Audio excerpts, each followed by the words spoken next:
I mean, even with an extension, I couldn't get it done. It's kind of like the intro. We still missed it. I'm sorry. I'm so sorry. It's just a thing. It's a thing. It is It's usually thing. me, but it's you, Abs. I done did it. I done did it. And I'm sorry. Studying. How is everybody? You good? Eh. Hey, we match though. I mean, We do. looking great. I'm sorry. I will next time I find a deal, I will just buy one for you. All right, look, guys. Here's the situation. And you shouldn't be surprised. Hi, I'm Amy Beth. She's Allison. It's like the sign says behind us. He's JP. We are the right side. I noticed that, by the way. That's like the perfect name tag. I mean, it's like you'll never forget our names, we hope. We didn't plan it. It just happened that way. But Allison and I met, for those of you who do not know, in a Kohl's parking lot. Timeout. Actually, we were like met up. Yeah. Back up because we be knowing each other forever. But real conversation. And we had been like, I'd have to pass her house, blah, blah, blah.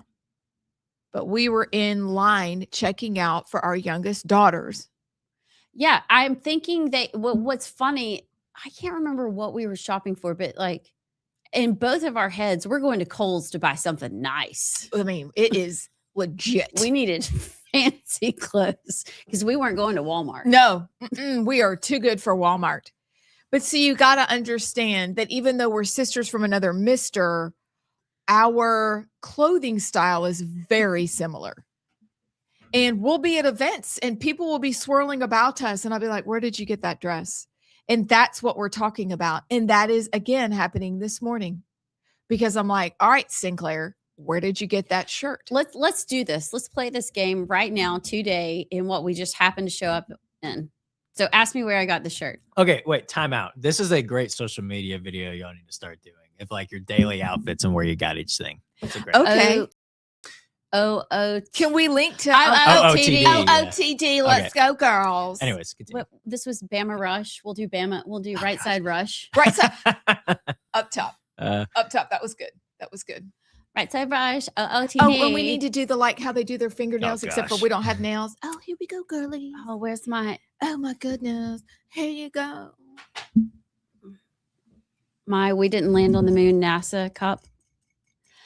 All right. So I got this shirt at Walmart about 6 months ago. For real? Like our Walmart? Yeah, it was right there. I got a blue one too. You didn't get me one? Yeah, they were $13.98, I guess. Maybe they were super cheap.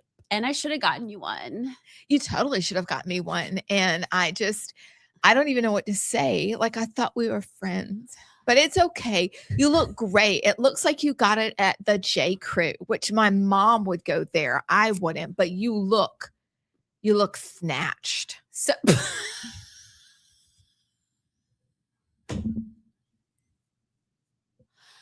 well, girl, you need to tell me where you got your shirt because I need to go get one just like it too with those puffed sleeves. They're so in. Girl, I got it at the Goodwill thrift store.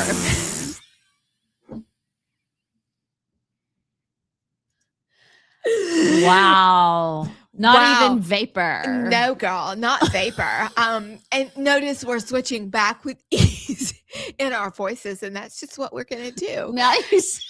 So, girl, I got it at the Goodwill thrift store because my mother-in-law was like, you've got to go in here. You won't believe what you'll find. And she was right. And I'm like, girl, you got to be kidding like me. Dylan Mulvaney now. Anywho, so I got it at the Goodwill thrift store, girl. In my it's in my totes. jeans too. From Goodwill? Oh yes, girl. Oh, I'm so impressed. I'm amazed y'all know where you got your stuff because I just found this in my drawer. That's all I know. You have no idea. What's the logo say? It's a I can't remember. Vineyard Vines. 100% of my clothes were gifted to me at Christmas on my birthday, so I don't. My boys love Vineyard Vines. Well, we all look very preppy today. We so did. I don't know why I felt like wearing a collared shirt either, but I guess it's just an. I think. I mean, we don't match, but I guess no. You're beginning to. You've turned over a new leaf. Telepath with us. Do you remember how you dressed at the beginning of this show? Yeah, Yeah. You're a I man. do. Do you remember?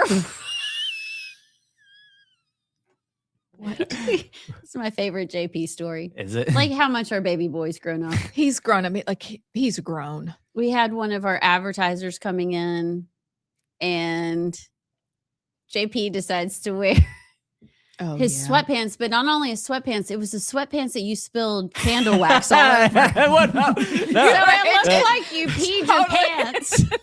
Oh yeah, was that Paul Breyer? And his Yes. dad? Yeah, Yes. it looked like you peed your pants, and you're like, "Oh, advertiser's coming today. I'm dressing up with my wax pants." Putting on my best sweatpants for advertising. Hey, but I've stuck to my pack, except for Fridays. The occasional Friday I'll wear sweatpants, but it's always jeans every day. You know, Yep. so. This is fantastic. So Fridays we're gonna be the hoops, hats, and hose Friday, and you're gonna be I found the sweatpants. funniest thing. the. A new book that has got the word "hoe" in the name. I need it. I think I screenshotted it Oh, from Chad Jackson that we're going to get him on our show. Chad Jackson. Anyway, By the way, we got some comments. I guess this guy's already. been a long time listener of y'all. Spam Jelly on the YouTube. Spam Jelly. Hello. He says, "I'll never forget Granny Beth." thank you. Granny Beth. That's Was that a kind bit? of- Oh wait. This has to be. You know who this is?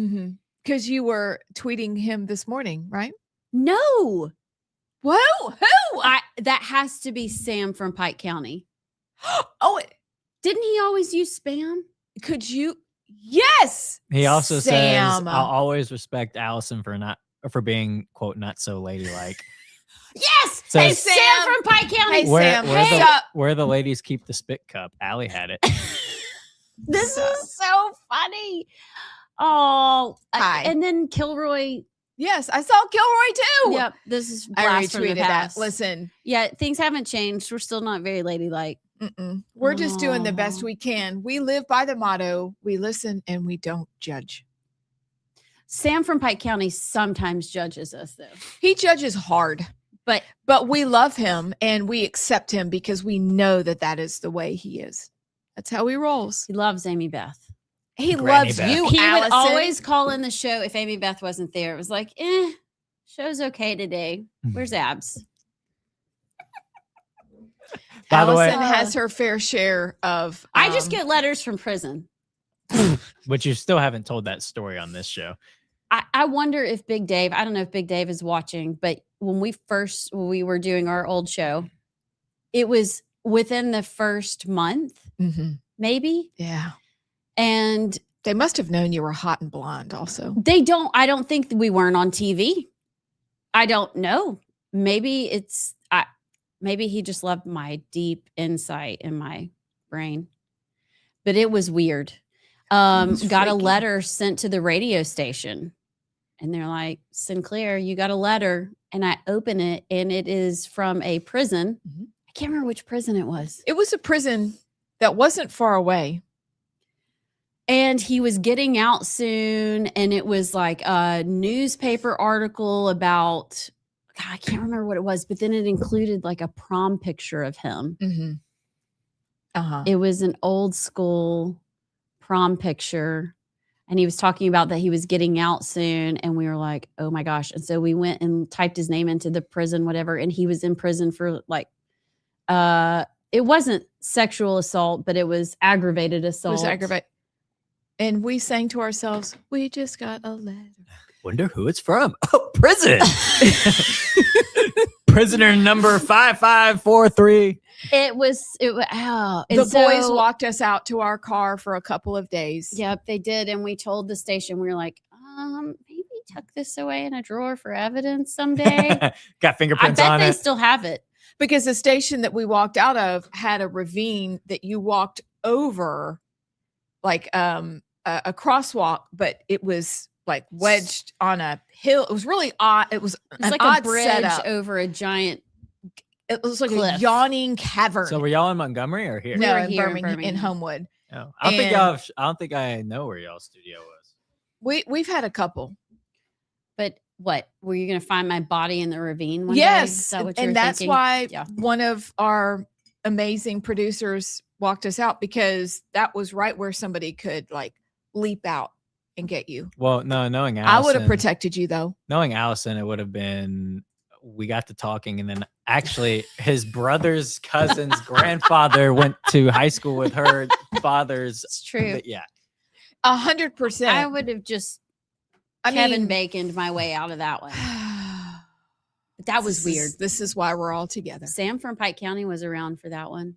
I don't know if you knew that happened. Did we ever talk about it? I was really kind of freaked out at first. We didn't talk about it for a while, but I recall that we had a brief conversation, but you still didn't really want to talk about it. Nothing that exciting has ever happened to me. Well, Okay. I get handwritten letters, but they're calling me a satanic Nazi, so I don't really count those. I don't Do think you want to got it. read any of that one? I mean, we can if you want. They said you plagiarized your entire column from the Nazis, right? I'll just read the first sentence It's of this one. insane. Of a letter that was sent to Allie from Athens, who is the owner of Athens Now, who I write for. But anyways, just the first part says, about JP Plot's composition on page 21. He did not write that. It was plagiarized from R.R. Reno of First Things magazine. The ideology is derived from Heidegger, the official state philosopher of Nazi Germany.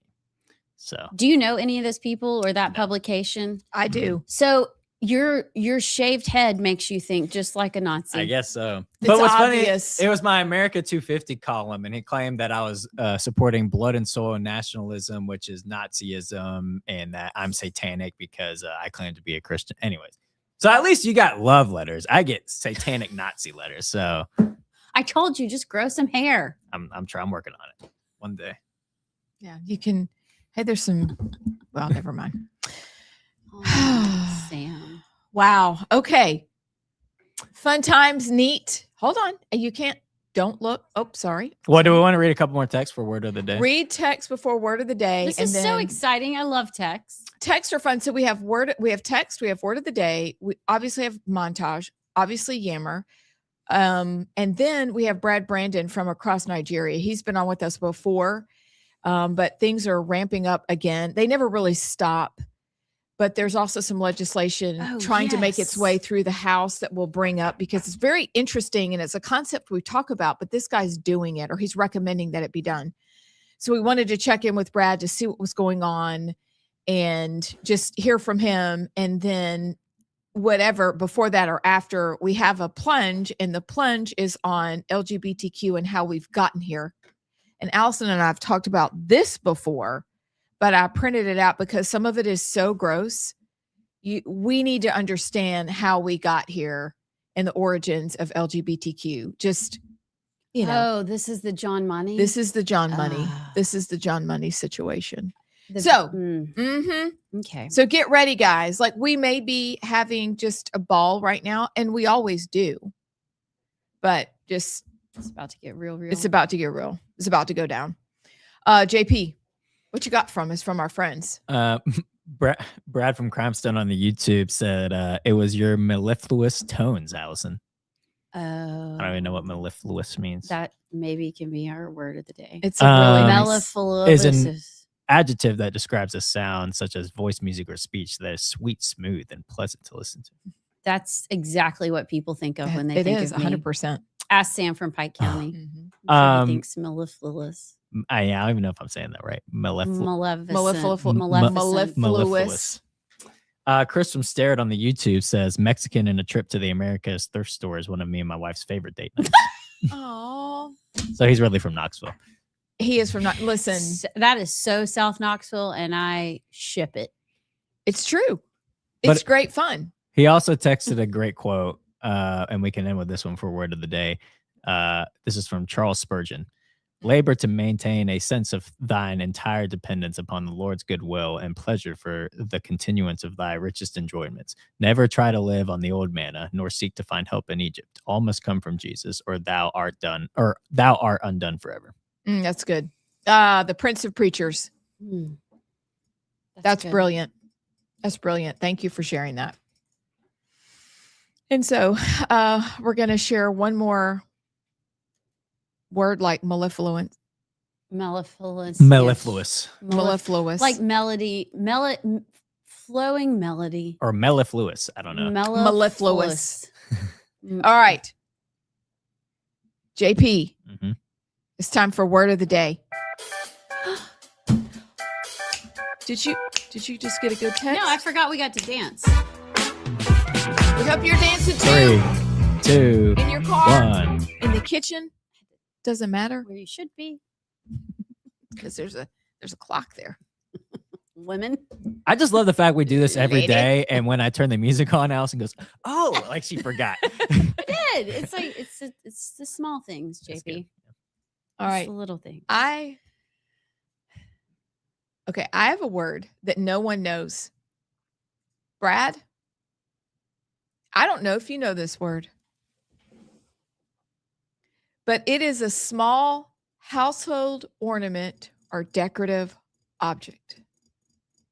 Small. It has to be small. A small household ornament or decorative object. Small. Like if you have our baby silver trinket, cups, a knick-knack. Yeah. Mhm. It's Yep. trinket. No. Oh.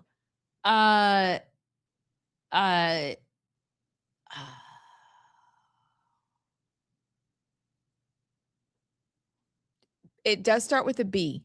It ends with a T. Okay. A little bullet. Of This something. is a I got nothing. I got nothing. You expect me to know home decor Has vocab? Brad texted yet? Brad has texted in his own word of the day, but not this. And the word is Brad not is tchotchke. hijacked. Yeah. The word of Brad. the day. All right. We'll throw in Brad's word of the day. A buffet. Okay. I give up. Okay. It's be below. Okay. Be below. And it ends in a T. Uh-huh. See? That's Bible lot. Listen, be below. Oh, Be below. You know what I thought of when Bibala. Be below. Be Listen, below. Listen.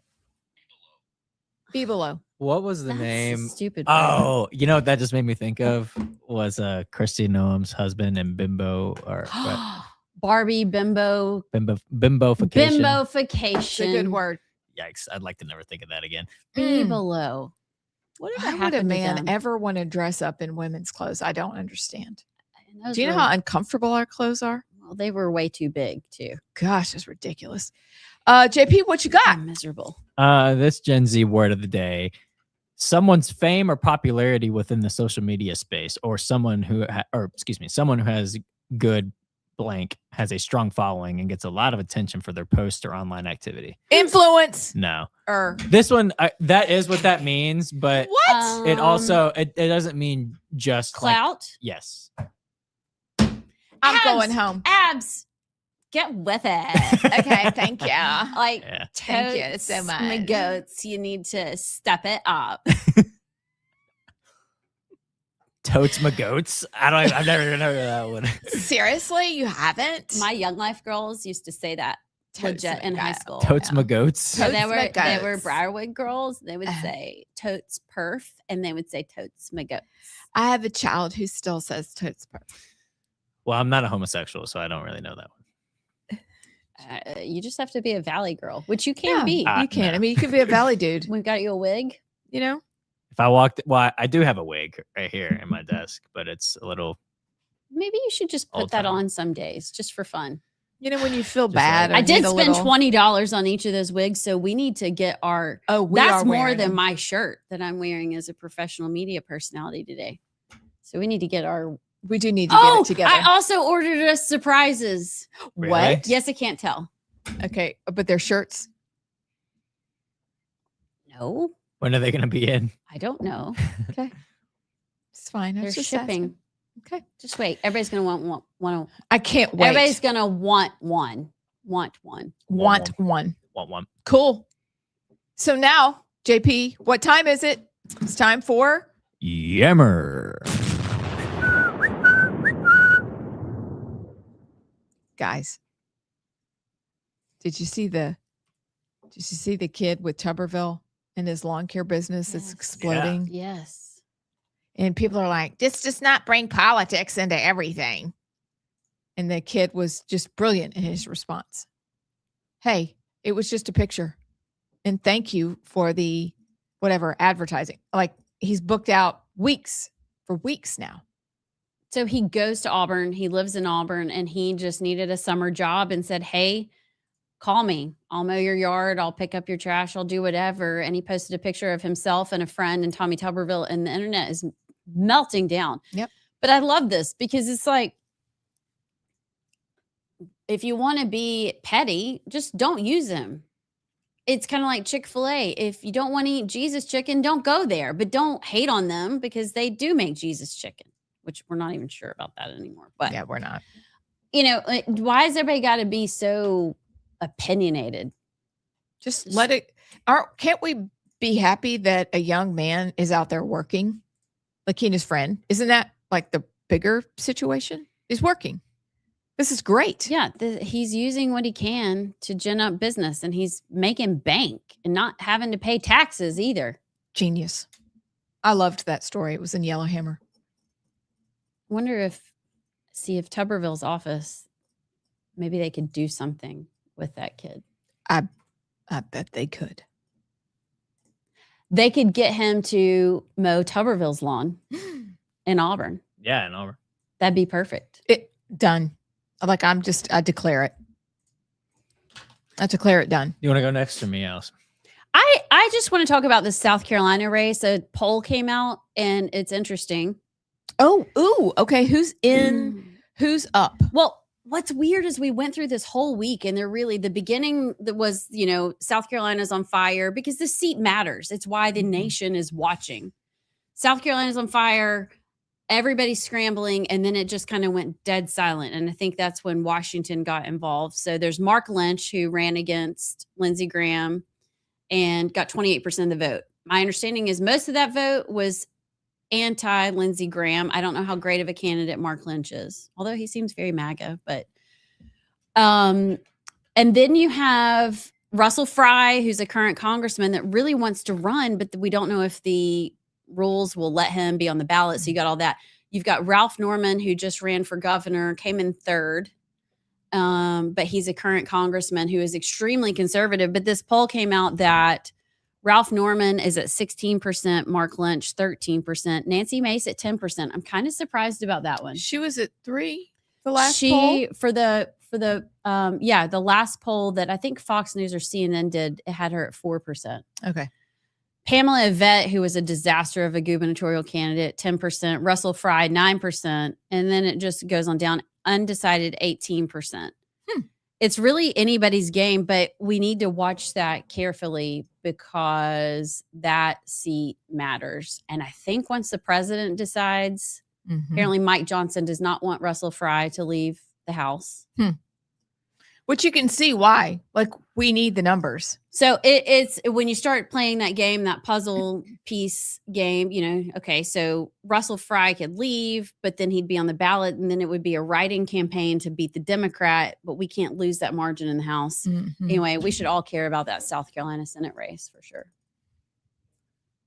I have a fun change of pace story. This one is from Yellowhammer.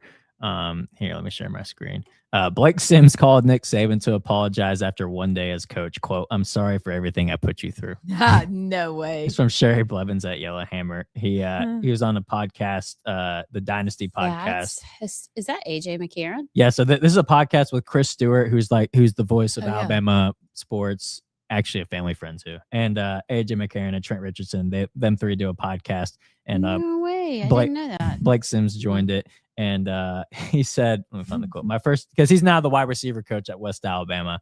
Said, my first day at West Alabama, I called Coach Saban and I was like, "I'm sorry for everything I put you through. These kids is driving me crazy. I have gray hair in my chin. I'm like, I'm sorry, man." And he said, he's just like, "See, you serve your head coach, serve your offensive coordinator, and make his job easier." And I'm like, "All right." And he just hung up and he didn't say bye. Oh, that's good. But that is so true, because I remember after I graduated, my high school football coach wanted me to be a coach. He said, "I think you'd be a great coach. I really think it's something you could do." And I told him, I was like, "Coach, I do not have the patience to be a coach." It would drive me nuts. But even like when I was a senior, I got to the point where I wanted everything done perfectly on the defense. And I was like, after plays, like yelling at people and pointing at people at things they didn't do. And there was one day after a game, and coach on the film saw me, and he cut it at like me, like doing this point at somebody. I was like, plot, relax, man. I was like, coach, I could not be a coach. I'd be a headset thrower. Because I care too much, but I can't have like young adults and kids dictate my life. I would just go nuts. But I just thought that was funny. Especially, it's a great story. Your kind of kid, your age kids. Exactly. Yeah, they drive me nuts. Y'all need spankings. Oh boy, bring back the spanking spoon. Oh, Mr. Spoon. You don't have to push the brake. We can go. No, but we got 20 seconds, so I was moving it up. I pushed it back all the way to 30. Oh, yeah. Oh. Don't bring back Mr. Spoon. Mr. Spoon scared me. Did Mr. Spoon have a face? No, it was literally just a wooden spoon. Okay. But my oldest brother, who's 10 years older than me, none of us were allowed to touch Mr. Spoon. And I walked in, and he, 10 years older than me, was using it to cook. And I was like, Mr. Spoon. That's awesome. He's like, it's okay, bro. Yeah, it's fine. When we come back, we'll have the montage. We'll have the Muslim minute. Okay, JP, I think I decided let's get the ad that had Charlie, and let's get him saying Muslim. And we'll get you saying, and now it's time for the Muslim minute. Yeah, I think that's how we do it. We'll be back. Are thrilled to be joined on our show for the first time by Representative Jerry Carl. How are you, sir? I'm doing great, ladies. How are y'all doing? We are great. Thank you for joining us today. My pleasure. So, how is the race going? I know that it's probably reached a fevered pitch right now. Well, we're closing in on it. Obviously, it's 4 weeks from yesterday, so we're excited about that, and then we'll move on to our Democrat opponent. But things are looking very positive. We're getting a lot accomplished. We're up on our TV. We're up on our radio. We're still making all of our events. So things are trudging along. We've been doing this about a year. I love to tell people we've changed districts 4 times in 1 year. So it's been a little bit confusing down here, but patience. One thing I did learn in Congress was patience. So just sit and wait. What have the past 2 years looked like for you? And have you somewhat enjoyed it, or are you just really itching to get back? I've been miserable, absolutely miserable. Retirement's for, people know how to play golf and I'm not a retired type of person. I sold all my businesses. I had multi-businesses in multi-states. I sold all my timber. I sold all my play toys because I was going to finish my career out in Congress. That's where I wanted to finish up, and right off into the sunset. But God had a different plan. So Barry Moore obviously beat me, and I got to sit on the sidelines for a couple of years. But I tell you, sitting on the sideline has taught me a lot spiritually. It's taught me a lot about myself. It certainly has taught me more about my district and how I want to change things. And when I go back and actually focus on some little bit different issues. I hear you're talking about the radical Muslims. I've been listening to you for a while. And we that's something I'll be more than glad to talk about. But those are some of the things we've got to go back and pick up where coaches left off. I talk to Coach quite frequently. I was on the phone with him yesterday for about an hour, so I understand the way he thinks. He has a platform that most of us do not, and that's the key. You'll probably have, if you lined a lot of the state legislators up and ask them the question, you'll probably get a positive response on how they feel about this issue. But the campaign itself is looking great. I don't want to get distracted from that. I appreciate you asking. We're ready to get back at it. I love campaigning. I'm one of those sick individuals. So yeah, that's not normal. I know it's not normal, but I love it. Other than raising money, I hate the raising money part, which we all have to do. Yeah.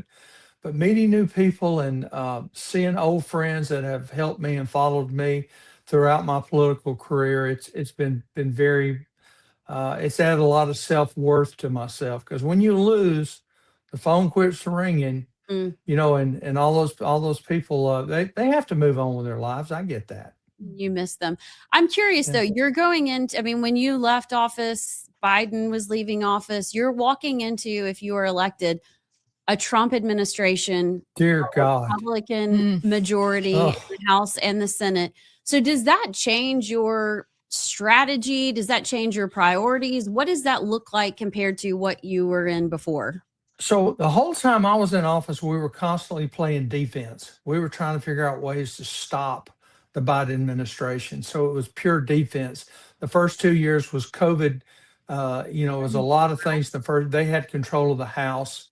Of course, the second term, we had control of the House. But getting things through the Senate is certainly a challenge.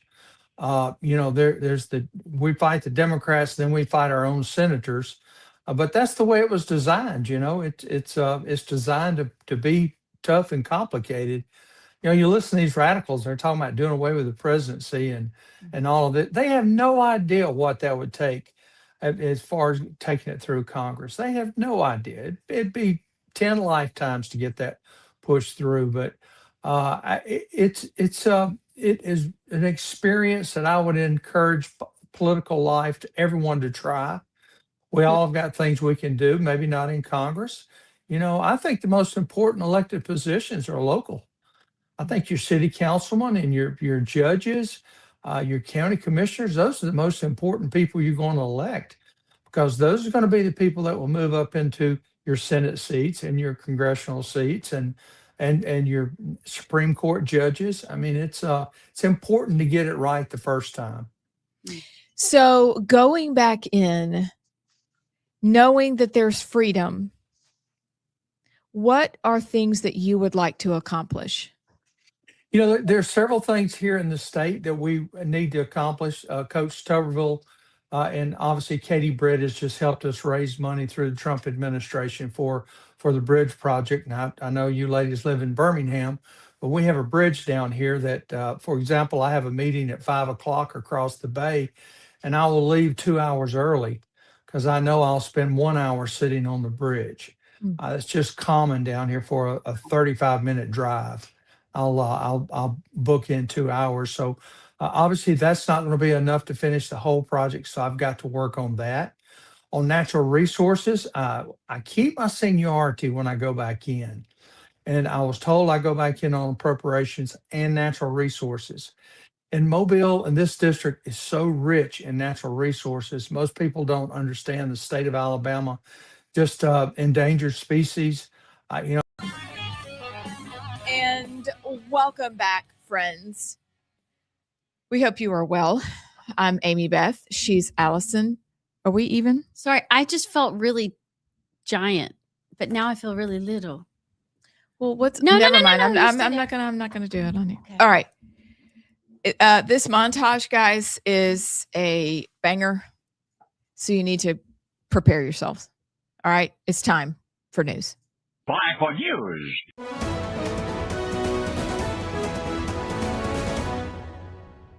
To warn the looming threat about Islam infiltrating the United States of America. The major political parties, along with the UK government, willingly turned a blind eye to the blatant sex trafficking happening right under their noses. Folks, Europe is gone. Just go over there and visit. And the Epstein thing is interesting because as much as I know, Prime Minister Netanyahu, not a particularly popular person in the United States of America right now, Epstein seemed to be connected to the elements of the Israeli deep state that were left of center. Like, I've always found that fascinating. He clearly had connections to the highest levels of American intelligence. He clearly had connections to the highest levels of Israeli intelligence. Speaker, I rise in strong support for my amendment to increase the withholding threshold for assistance to Nigeria from 50% to 100%, while keeping in place benchmarks that demand Nigeria take effective steps to address the violence and persecution that continue to devastate the country. Well, just a couple of weeks ago, the Supreme Court released their decision and struck down President Trump's executive order to stop birthright citizenship. My bill is the clearest and simplest solution to stop the madness of what's going on with illegals having babies and those babies leading to anchors that grant them citizenship is wrong, and my bill will solve it.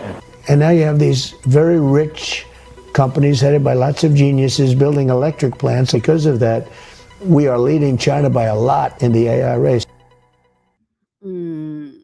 So I don't know if y'all have seen the data center debate and discussion that's really picked up over the last couple of days. Trump put out a Truth Social about how since New York and Kathy Hochul are being way stricter on data centers, and he called it liquid gold in that states. He mentioned Alabama and the others, all these states are going to benefit from it because New York is not letting it happen. And all the liquid gold is going to go to Alabama and the others. And then Tuberville, I believe it was yesterday, said that data centers are inevitable, so we might as well profit from them, and leading the AI race. So it's almost like Trump gave Tuberville the air cover to be pro data center because it's obviously not popular. Jim Ziegler was on our show talking about the dangers of data centers. But if you notice, right after Trump said, all the liquid gold will go to Alabama, then Tuberville is out and touting, yeah, we need to be pro data center. It's inevitable. So I think it's a very nuanced conversation, but it's been one on the right I've seen a lot, especially here in Alabama. Could we, because it seems really simple, but could we take the time to just quickly say what a data center actually is? Mm-hmm. What does it do? For people that are like, I hear it tossed around, they're just living their lives. It could be very obvious.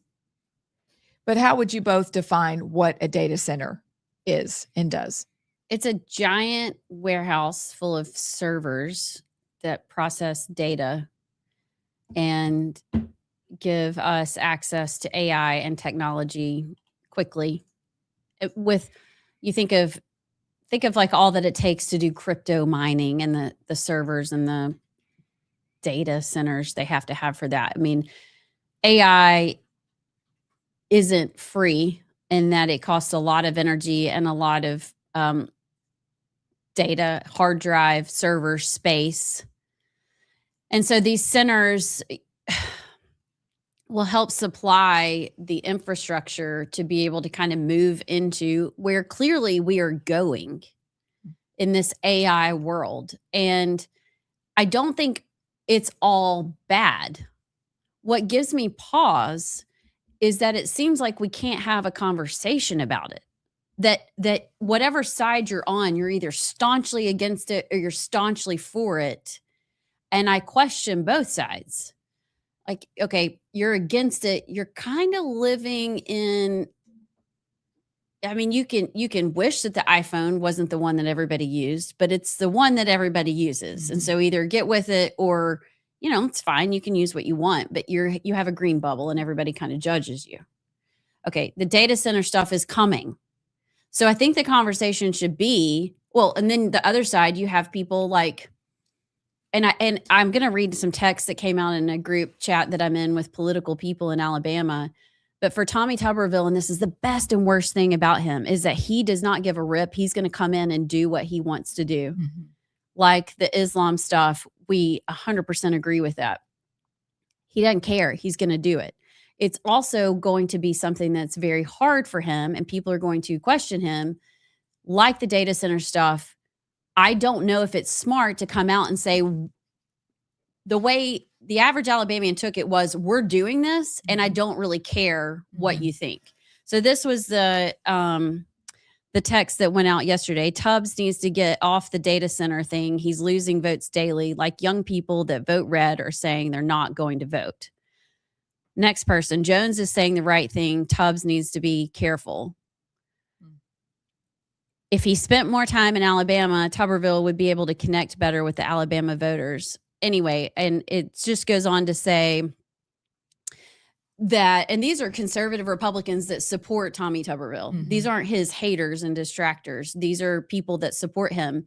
But what they're hearing is people saying, even conservatives and Republicans in Alabama, we don't want this crammed down our throat. Can we please have a discussion because it's happening fast? Mm-hmm.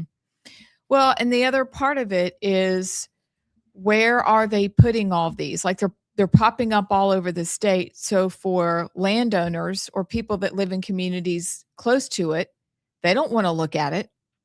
So there's even that eyesore aspect of it, that just people living their lives are going, I don't know what that is, but I don't like it. I heard this morning on the Morning Wire, and I agree with you. We need to be able to have a conversation about it, number one. So there's always a problem, always, when you're not allowed to criticize. That's an ancient universal truism.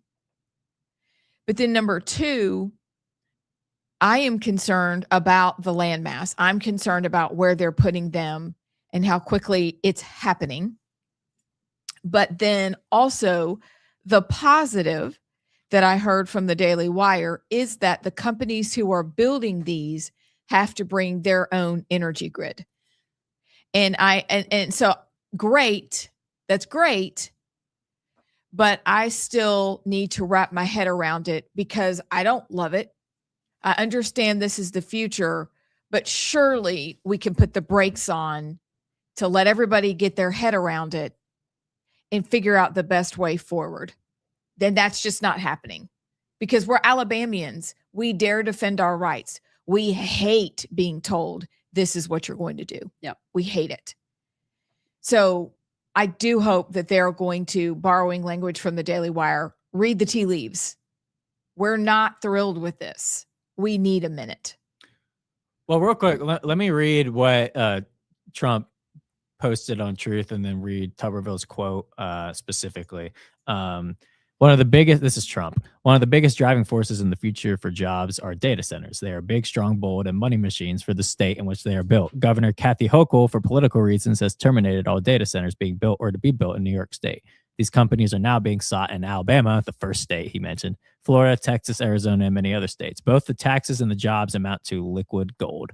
And then I'll go ahead and read Tuberville's quote. This is an article from Yaffe at Yellowhammer. Tuberville defends building new data centers in Alabama. Quote, you can forget about doing away with it because it's coming.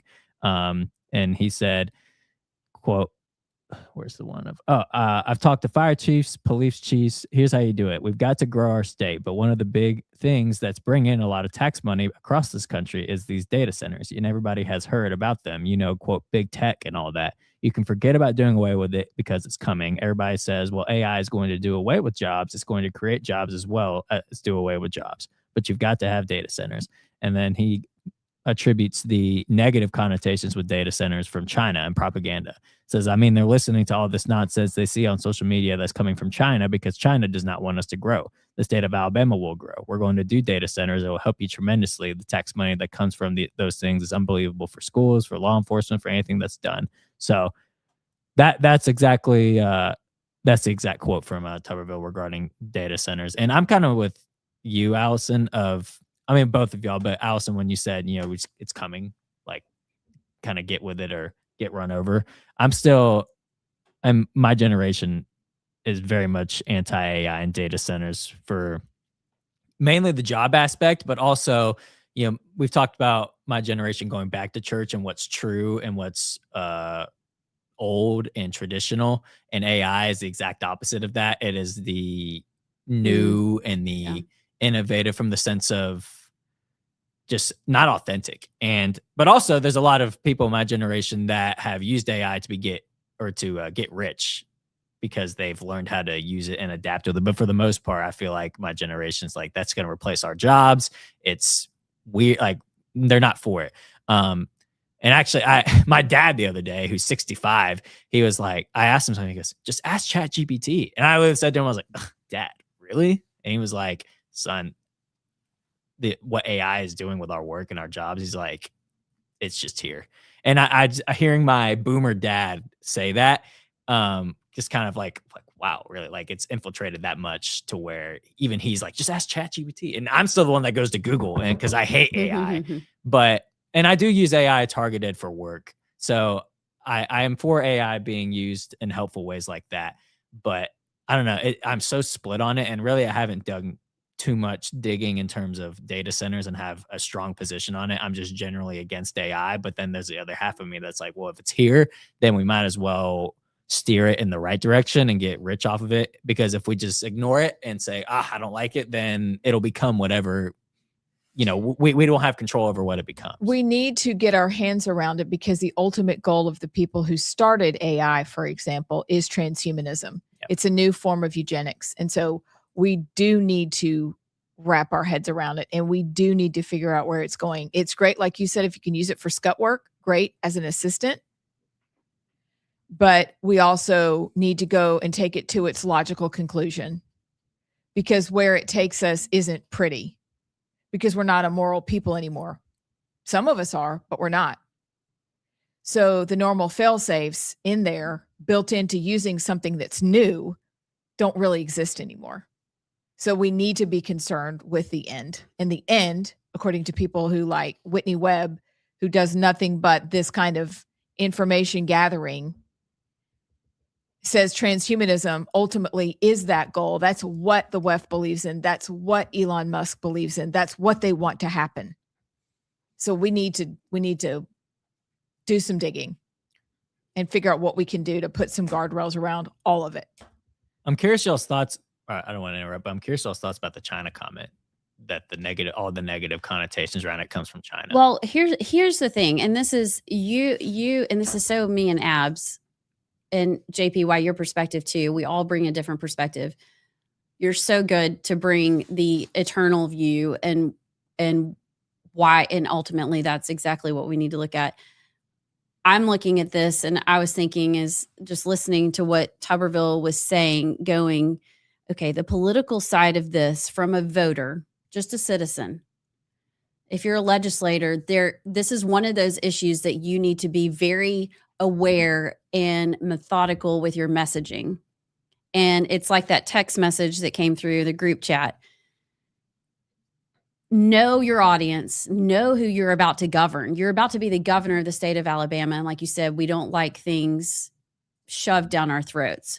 So when Tommy Tuberville stands up there, now right or wrong, I am not making any, I'm not insinuating everything. I'm just anything that I'm saying, this is where people go, because this is a discussion.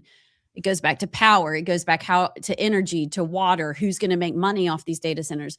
When Tommy Tuberville stands up there and says that so emphatically, so authoritatively, they go, he's bought and paid for by Alabama Power. That's why he wants this. I don't know if that's true. I don't think it is. I think Tommy Tuberville genuinely what he said, and I would agree with most of what he said. It's here, it's coming. There is probably the propaganda part from China, but your messaging is going to be so important. It's the crazy lady that stands on Toomer's corner and preaches the gospel, yells the gospel at you. Yes. Everything she's saying is true. Right. It's not the way you deliver the message. That's though. right. So be very careful with this. Maybe instead of saying it's coming, everybody get ready, I don't care what you think, you say, you know what, this is a difficult this is a difficult new world that we're walking into. And so I understand the concerns that people have. We're going to work through those, but we got to figure out how to do this responsibly. Maybe it is everybody supplying their own power. Maybe it is recycling the water like we talked to. But for any legislator in this issue, I would just advise, do not stand up there and tell us what we're going to take and what we're not. That won't go well. Yeah, no. And we've been warned this is coming, and this is starting data mining with our kids when they were in school and Common Core. Like this has been coming. All the surveys and everything. And so here we are. JP, I do think, to answer your question, I don't know, Abs, but I do think there's a Chinese component to this for sure. Oh, yeah. I hate that being the cop-out. Even if it's true, like, I just feel like China, in terms of the propaganda, always becomes the scapegoat of, like, whenever people are saying things we don't like, we just blame it on China and social media influencing. China. Which, like I said, that's a thing, but I don't know if it's, like, you think Jim Ziegler is being influenced by China to have the opinions he's having on data centers? Like, obviously not. No. So I hate that being a cop-out, but I understand the reasoning of, hey, we're in an AI race and we don't want China to beat us. Just say that, but don't blame everybody who doesn't think that data centers are good or just being influenced by Chinese propaganda. Like that's not the reason for all of it. Don't leap. Just That's a be leap. honest. Be like, hey, we are in a arms race on AI with China, so we need it. Just say that. And I mean, Trump said that in his interview, but just don't blame it on them. Just be honest. I would like to dig in. We don't have to do it today. We can move on. But Senator Tuberville was talking about the jobs it creates. Mm-hmm. I need to know more about that. Yeah, I don't. Construction jobs. But after that, what are you doing? Maybe I just don't understand it. The question maybe is, they need like people that plug things in and unplug and restart. Well, the question is, does it create more jobs than it eliminates? And I don't know if it does. And I'm guessing the way the economy grows is when businesses, Amazon or Meta, whoever, Google will pay millions of dollars to have that land, to have the right to be there. So maybe that's more what he's talking about than jobs. Well, I mean, there are going to have to be people that know AI enough whenever AI goes haywire, kind of like when Grok had the malfunction where it just became extremely anti-Semitic and was saying all that, like somebody's got to be there to fix that. But that's somebody in their mom's basement. Well, I mean, you look at the people that in my generation specifically that have learned AI so much that they are becoming filthy rich off of it.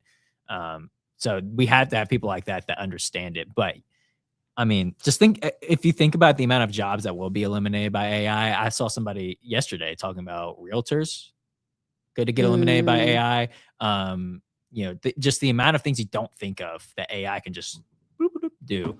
And he actually said, he's like, the people that will be the safest will be blue collar, will be the plumbers, will be those, because AI can't do those jobs. But all the jobs, and I think, in terms of our sector, is still relatively safe in terms of politics, because like AI is not going to, well, I say that, but you know what I mean? The amount of people that will be replaced by AI, you almost think about the hand labor, the blue collar, those may be the only safe people. So I don't know. I'm leaning for it would eliminate more jobs than it would create, honestly, long term. Let's dig into that. Okay, so one of the stories we're going to hold off talking to until we're going to talk to Brad Brandon at 11:30, an amendment withholding aid. That's a good question to ask him. But I don't know. I'm just going to ask. Is anybody surprised that JD Vance told Joe Rogan that Epstein was intricately connected with high-level government intelligence, Israeli intelligence, Israeli deep state? Are you surprised by that at all? Or is this one of those, check, I told you so? I'm surprised he said it, but check, I told you so. I'm both. I really can't believe he admitted it. I would think that would be something forbidden. And he just said it. So why now? Odd, isn't it? We all been done knowing it. I think they get to a threshold where they think, I guess I could say this now. Do you know what I'm saying? But do you say that without the approval of someone, I just don't think things are said without a motive. I think we talk about his appearance on there because he said a lot of things. He is clearly positioning himself to run for president in an interesting way. And it's a lot of against what the administration has done. Ooh. You think maybe he and Trump are on the outs and Trump's headed towards Marco Rubio and he's trying to separate himself? I think internally he's had a lot of issues with a lot of things. I think Rubio will run as the rah-rah Trump candidate, and JD Vance, I think, will run as more of the, I didn't really like a lot of what we did, that sort of thing. But okay, when we come back, we'll do something. And then we have Brad Brandon or Brandon Brad. Whatever. We'll see who shows up. We'll be back. So many different types of animals and creatures in this state that most states don't know of. Obviously, our pine trees, our tree farmers, that's important. But the water systems in the state of Alabama are huge. So from a natural resource side, I'm constantly trying to find ways of keeping that open, but environmentally safe. And then you got the Gulf of Mexico. That's part of my responsibility also. you're talking about snapper fishing or you're talking about oil rigs out in the Gulf, that falls under my domain also. So I'll work on that. Appropriations, we'll go back on appropriations. There's some things that we need to get done there. I want to take that DOGE report and do a back dive into it. The DOGE report pointed out where the big problem was as a whole, but you've got to start taking that and dissecting it because a particular department may have some real abuse problems, but some of it may be good. So we've got to take the time to go back and take that DOGE report and actually go back through. And that's something when we find it being in control, we can cut it. We can send it to the Senate. Hopefully they will agree with us and cut it and send it to the president. And if he agrees with it, he signs it. So those are the things that we really need to focus on.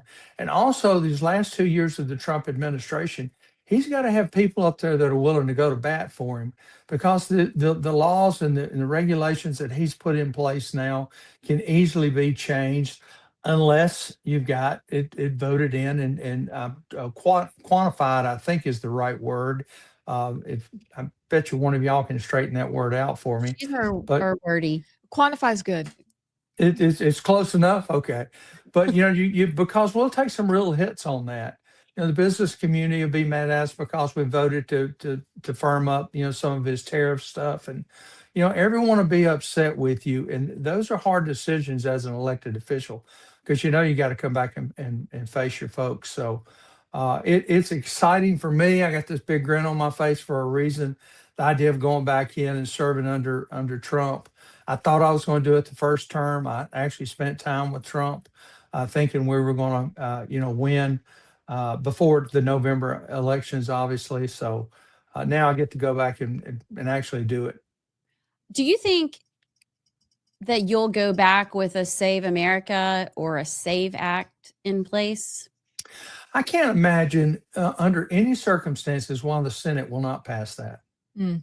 It's just common sense, and that's one thing that's missing so much in DC. I mean, I get credited for using common sense when I look at stuff because I think common sense is pretty uncommon these days. But that's an easy one. If you're not an American, why should you vote? Yeah. And I hope they get it passed before I get back up there. I think the House has passed 3 or 4 different versions of it, and the Senate's where the breakdown is. So in talking to Coach, he was very positive about the Senate races. He kind of went through a punch list with me yesterday of who he thought was going to win, who he thought we may lose a seat or two and pick up more, and that's positive. So I sound like Allison. I have many questions, but could we just for a second, because you received some pretty big endorsements for some people that Sinclair here knows well, but could you talk to us about Islam and the things that Coach has said we appreciate very much, but what are some other ideas that you might have that we can do to combat it in Alabama? Because it's becoming a bigger deal. And I wonder what your thoughts are. Well, I am extremely vocal about freedom of religion. And I think we all need freedom of religion. I think the problem we've got with the Islamic community now is the Sharia law and the people that want to follow that law. I think that should be the tripping device for us and start looking and following up. If they molest a young girl, if the young boys is a situation too that no one wants to talk about the whole picture, but they've just got a horrible perspective on human life as a whole, and we as legislators have got to figure out a way to start drilling back on that. But we as elected officials, we have got to start keeping an eye on that because it's becoming a dangerous situation, and if these radicals are going to try to come into this country, let's get them out. Let's get them out or get them in jail. Yeah. I'd prefer to get them out and get them back. France is going to have a problem with it. England's having problems with it. I've done a lot of traveling for the federal government. I've been an ambassador in many situations, and I see some of these countries being overran, and their leadership don't know what to do. It's real simple. You got to fight them. You got to fight back. Yeah. That's good. Well said. When you were talking to Trump or Tim, we're not sure. We were talking about that we've actually never, I don't think either of us have ever met you in person. So I'm assuming you'll be at the Algop dinner at the end of July and I look will, and my table companion is going to be Bruce Pearl. Love Isn't that Bruce. cool? Okay, so I just have to say this is funny. So the very first how I got started in politics was I worked on Tim Burchett's Tennessee Senate campaign. I'm from his district in Knoxville. Okay. And it's funny because he is the exact same Tim Burchett that he was back in 1998 when I first met him. He has not changed at all. He's hysterical. But I also graduated from. Welcome back. I am Amy Beth with Allison and JP. So we have a guest coming on in a minute. And so some of our conversations we're going to have will be based on his appearance because there are stories that JP put in the montage that have everything to do with our guest, who's Brad Brandon from across Nigeria. And he has made a statement, I guess, yesterday that is a fascinating statement we want to talk to him about. But before we do any of that, let's finish our conversation about JD Vance telling Rogan about Epstein and those connections. Because you were saying you're not surprised. It's there. But what else? What are the rest of y'all's thoughts on that whole scene? Do you have any other clips from that? Because that's really the only clip that I got was him saying Israeli intelligence. So this clip was really one that struck me because JD Vance is going on this book tour, and he went on The View and the others, but I've noticed a subtle shift of tone from him lately that kind of alludes to what I said earlier, that he's planning on a run for president, and it's going to be, I think he realizes the younger Republican Party does not like what's gone on with the Epstein files, Iran and others. I think he is appealing to those voters. But this clip was one that really struck me to that. People want to say we mishandled the Epstein release. Guilty. We did mishandle, especially the communications of it. What do you think should have been done? I think that we should have just dropped everything at the very beginning. And obviously it takes a little time to review the stuff, to find the stuff, to redact things where you have victims and so forth. But we should have just done it as quickly as possible. But some of the stuff that was redacted, some of the names that were redacted weren't victims.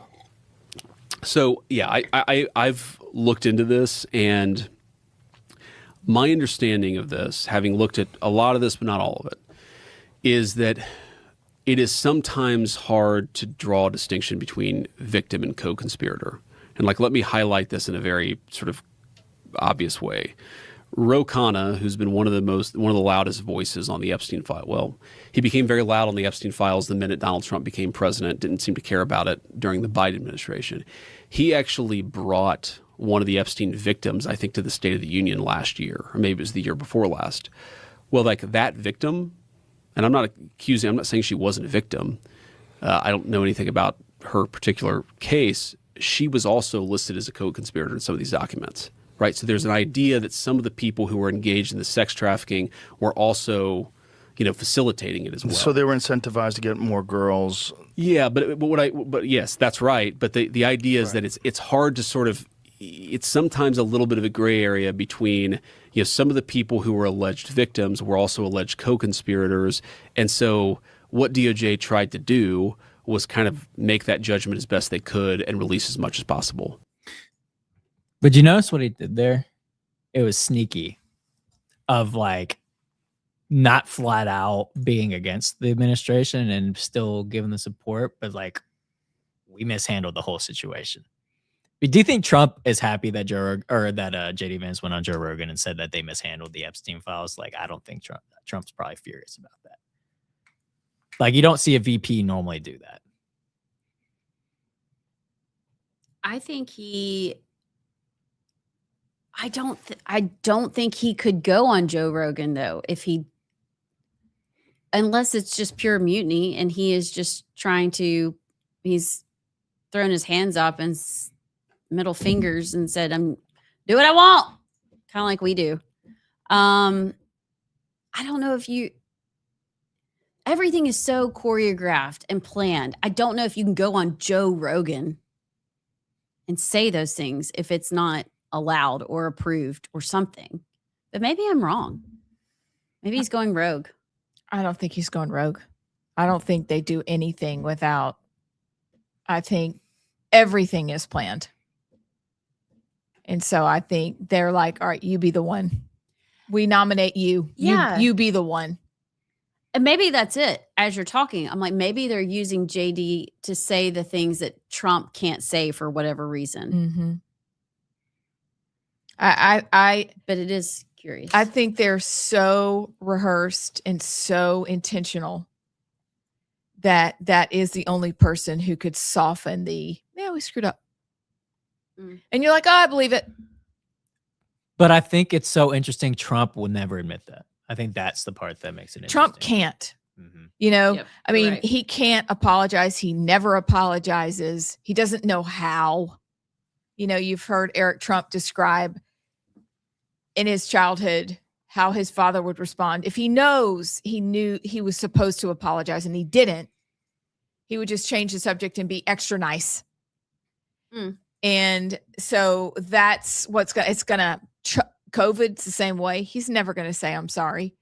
And he's not going to say, I'm sorry here either, even though that's all he talked about for a long time. And a lot of people probably voted for him because he talked about the Epstein files. So I think JD is the soft version of him, but he does everything with his blessing because they seem to be pretty unified. However, he loves Marco Rubio. This is shaping up to be quite the fight. I do think that Marco Rubio, people are peeling off already and picking camps. It's interesting because it's not too soon. No. And honestly, I wonder if you have to throw Brandon Gill in there. Yeah. If we're going to talk about this. Mm-hmm. Somebody on the Twix said what Trump is doing with Marco Rubio, and to an extent you can see it with JD, except he's the vice president, so maybe you don't see it as much, is exactly what Trump did on The Apprentice and what he would do with his kids. Like, if you're going to go build buildings, you need to know how to pour the concrete. You need to know how to sweep the floors. You need to know how to do every job. So you watch Marco Rubio, who has kind of moved around in his roles. And so clearly they are both in their own little orbits doing all their things. A few weeks ago on the book tour, it was JD's time to smooth things over with the Iran war. How did he do with that? So I do think this is all choreographed and intentional. I like it. I'm here for it. Even if there's a motive, I don't know what it is, but that needed to be said. And hats off to JD Vance I'd be, watching my 6? Yeah. That means you're back. Okay. I'd watch it. Yeah. You just threw the Israeli government out there. Right. They don't play. And that's the other aspect of it too. Marco Rubio is very, very pro-Israel and staunch Israel supporter, where JD Vance is not softly, but saying Epstein was Mossad. He also dropped in there that Epstein had American intelligence connections, which is crazy. It's true, but it's crazy the vice president saying that.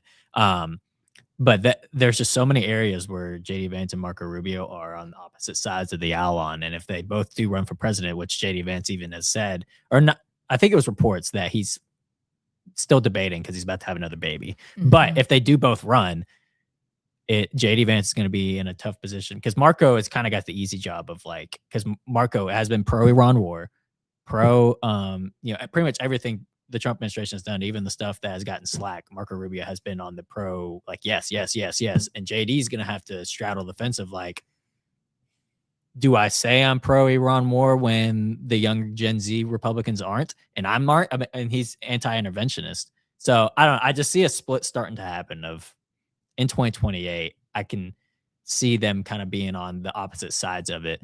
But the more I hear JD Vance talk, there's a little bit of sprinkling in of I didn't like that. And I think it's intentional on JD Vance's end. Every man for himself. That's what it comes down to. Yep. And eventually you do have to set yourself apart from Donald Trump. Yeah. Because he's going away. Yeah, you really do. can he ever really go away? Mm. But he's not the guy you're going to have to kiss up to anymore. No. Is Brad on? He's 11:30. Oh, he's 11:30. I was thinking wondering- he was 11:10. I was wondering why y'all were going over that last break. Oh, Yeah. No, I was just laying it out there. thank you. Okay. That's all. So let's keep going. All right. Sweet. So we can do one of two things. Oh, that's why. Okay. We can do one of two things. We can, at 11 in a few minutes, pre-Brad Brandon, we can do our Muslim Minute. Yeah, we can do I was thinking we only had like 10 minutes before he was coming on here. Y'all got to keep me in line. It's okay. So We y'all got you. decide what to do. So we can do that. And then that would be appropriate for the conversation with Brad. And then plunge right after or reverse. You pick, Allison. Oh, let's plunge. Oh, wait, can we plunge right now? We can plunge now, or we can plunge after Brandon to. I think we need to plunge now because I don't think we'll have time after Okay. Brad. You good with that, Abs? Bad Yes. Brad. Oh, I'm Are you great. plunge ready? We have a friend that we call Bad Brad. So should I call him Bad Brad, or you think he'd be offended? Rad Brad. Brad. Hold on. I have Bad to- Brad. The plunge. Oh, the plunge. I'm dreading this. This is a hard conversation. And it's a harder plunge now with the Scupsy of the Fufu going around. So we may have to double. we may have to double flush the plunge. This Double is flush. yeah. Go ahead, double flush for me, JP. Oh wait, dang it! Didn't go. You got a floater. So listen, this is really gross. As gross as the flush is, It's so necessary, though. but it's necessary, and it's something that Allison and I and our friends from our past life will remember that we've discussed. And why in the world will we bring it up? Well, it's the same reason why we do the Muslim Minute, because it does us no good if we know something and we don't share it with you, or if you know something and you don't send it our way. We can gain information so we know how to go out and be ambassadors, right? I mean, we learn along with each other. I learned about this first from Larry Taunton, and I will always give him the credit because I had no idea that those kids that we heard about, probably you saw on Phil Donahue. They Oh were my on gosh, Phil you're Donahue's right. show, and they were talking about John and Joan. And it was the first transgender situation. That's how it was posed. It was posed as a bed of roses. Look at what we've done. And we never knew the whole story, but everything we're doing today is predicated on what a man named John Money did back then. And he's the guy who took twin boys, one of whom had a torturous circumcision right after he was born. They burned the little fella's male member. And then John Money and this boy's mother discovered each other because he said he could help. He used his life to talk about intersexuality is what he did. And he was an expert. Well, hold on for that. So the mother finds John Money. John Money says, I can help you. But first, what we're going to have to do is we're going to turn your little boy into a girl. Do you remember that? Mm-hmm. And so they turn this little boy into a girl. Pause. Was John Money, I can't remember if he was actually like a doctor or a surgeon, or was he a psychiatrist? Or was he both? I'll tell you in a second. Because why did the mom go to him? They got put together at Johns Hopkins. Oh, and that's so right. remember, Oh, and it so goes back to so Johns Hopkins. this You're right. this whole thing started because he said, I can turn your boy into a girl and everything's going to be fine and he'll never know. But the problem is this little boy, while dressed as a girl, they renamed them. While dressed as a girl, always wanted to play with trucks, always wanted to be outside, always did male things.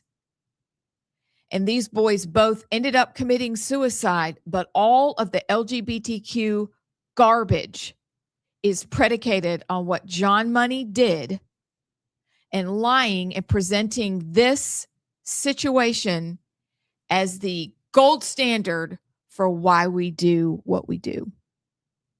The gold standard where everybody ends up dying. Exactly.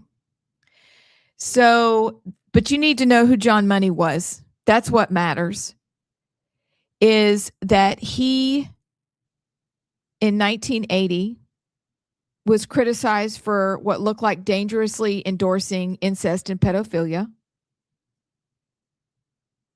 He became fascinated with intersectionality and wrote his doctoral dissertation on the subject. He and his wife studied 105 intersex kids. Please understand, like there's a tiny percent of the population that's intersex, that they're, what's that word, you guys, that we use now? Hermaphrodites. Okay. But the theory that he based all of it on was that these people were going to surgically and hormonally stream intersexual newborns into whatever sex the doctors wished.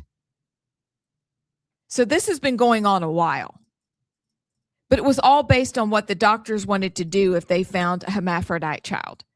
So see, the whole foundation of, look, this is so great. They never told us that they were dealing with a teeny tiny percentage of the population, and they were trying to help a teeny tiny percentage of the population. But Dr. John Money also himself happened to be a sexually depraved lunatic and perv who did loosely endorse pedophilia. But everything he set out to do was based on a massive lie. And so the origins of LGBTQ are based on a lie. But nobody ever dug into who was John Money and what did he do. So actually, the Rolling Stone back in 1997 did a huge article. When I tried to print it out, it was 43 pages long. Holy cow. Talking about John Money and talking about this boy and this girl who ended up committing suicide, both of them, because they were so forlorn over the life that this one girl who was a boy was made to lead. But for our whole lives, this man is held up as the reason why we have so much freedom in LGBTQ landia. This man broke barriers. But meanwhile, if you dig into the story, it's all a lie. All of it. And I can figure out a way to share the story on our website or put it in the news. Like, I don't know how to share it. You need to read it. This is just the surface level of it. But he did horrible things I can't even read out loud. Sorry. No, it's okay. All I wanted to read 'em? share was that he provided a seemingly solid psychological foundation for transgender surgeries. He did. One man in a single stroke offered physicians a relatively simple solution to deal with one of the most vexing and emotionally fraught conundrums in medicine: how to deal with the birth of an intersex child. And so he took that one thing, and this whole industry is built on that, from a tiny percentage of the population to this. And what are we living with now, you guys? Dudes in dresses in the Netherlands that are getting accosted by the Muslims and want to come up. I mean, it's the weirdest thing with where we are, because intersex back in the day, it's kind of like we called them transvestites or cross-dressers. They were hermaphrodites. Now they're intersex individuals. Intersex people's babies are a real thing. Like you said, it's a teeny tiny percentage, but there are children born with ambiguous genitalia. And in which case, my understanding is that there are chromosomally, you can go back and kind of test and see which way they genetically actually lean, and you guide them in that way. But that is something just living in a fallen world that we have to deal with as a medical industry. That is not what happened with John Money. And this was a literal, it'd be like having to cut my hand off and saying, oh, you know what? We should turn that into a flipper. Yes. Like, well, I'm not going to be a dolphin. It's the weirdest thing. This was just a botched surgery. And then they said, we're going to change your entire genetic makeup and what God made you. And we're going to call you a girl. And I remember, I think that they would get him in there and make him play with dolls and make him wear all these dresses, you know, and they lied to him. That's the most tragic part. And I don't even know how you come out and say that. Lied to him. I don't think he found out until he was in his 30s. Yes, correct. The truth of what had happened, but he knew always there was something wrong, and he lived in that tension his entire life, and his parents and the medical community were all in on it. And then it went down to he killed himself, or did his brother kill himself first? I can't remember who killed themselves first. But these twin brothers both ended up dead because of what the scientific medical community did to him. And that's what we're doing. We're watching these kids that the scientific medical professionals, the super smart people, are telling them this is what you need to do to feel whole and right. And half the time it ends up in death. Even if it's not physical, it's a mental, emotional, spiritual death that these people will never recover from. Ever. And they're calling this man, what he did was a taboo breaking approach to sex. A man who thought that we had puritanical sexual attitudes, Allison. Puritanical what does that even mean? Like That we were Puritans? That we believed in God and we didn't want to sleep with everybody, and we didn't think that porn was great or pedophilia was great. And so we're puritanical. And this man broke through all of that. So we're free. What he did, we're free. Kind of like you can murder your child in the Yeah. womb. So you're free. You're free. Go live your life. Yeah, I get it. But all based on a lie by a man who was a liar. Ugh, sick. Brad from Crimestone commented, to borrow from Steve Dace, John Money is the reason why there's a hell. Oh, it's right, Brad. Gosh, I love Steve Dace. He's all, but that is, yes, John Money. So if you get into a discussion with somebody about It's true. LGBTQ, tell them to type in John Money and the Rolling Stone. It's from 1997.